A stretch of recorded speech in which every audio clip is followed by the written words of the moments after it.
Now, you said that the vacuum cleaner was going to kill you. Yes. The vacuum cleaner told you they was going to kill you, Chris? Yes. What did it say? I'm gonna kill you. Forever. What kind of vacuum cleaner was it, Chris? Dyson. A Dyson vacuum cleaner said that if you go to another cell, it was going to kill you.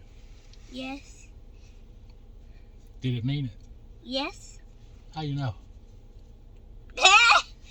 Like this. Oh, it will kill me like this forever.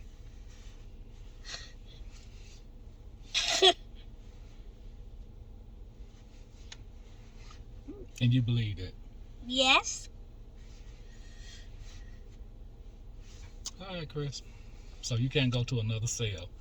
How did the vacuum cleaner sound when it said that it was going to kill you?